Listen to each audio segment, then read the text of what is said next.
And you said you've worked on cases like this before. Yes. So this is a common practice? Well, I wouldn't say it's a common practice. I mean, there are millions of good doctors across the United States, but every once in a while there's a bad apple that spoils the bunch.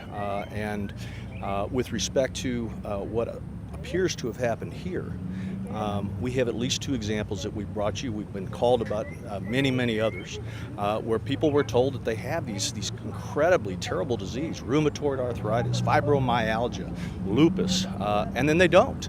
But in the meantime, they're plied with all these incredibly destructive chemotherapy drugs that destroy their lives for no purpose whatsoever other than to line his pocket. You said this is not going to hinder the federal investigation that's happening now. No. He's accused of this, like you said earlier. No, I mean, the job of the FBI is to collect whatever information it has. And the job of the FBI is to collect whatever information it can. They put out a 1-800 number asking people to call in. We'll certainly share any information that we have with clients who retain us. We're going to do a lot of medical evaluations in order to determine whether these people have cases against this doctor, and if they do, that's certainly something that ought to be shared with the federal authorities. You said this is also, you're doing a press conference in San Antonio, but there's other people in other states, because we've been getting calls of this happening as well. Yeah. You said you were just in Kentucky.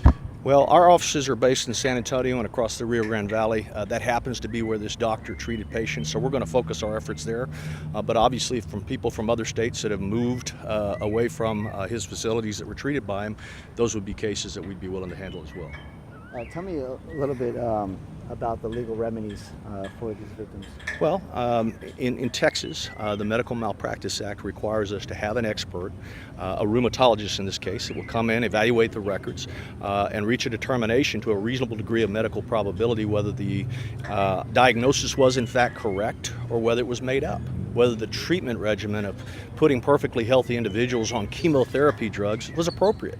And if it didn't meet the standard of care, Dr. Jorge Zamora-Quezada is going to be responsible in a court of law for the damages that he caused these people. These people, if you've ever had a relative on chemotherapy drugs, it causes incredible destruction of the body, physical pain, mental anguish, the worst feelings of nausea that you've ever had. And these people were on these drugs for years, apparently unnecessarily.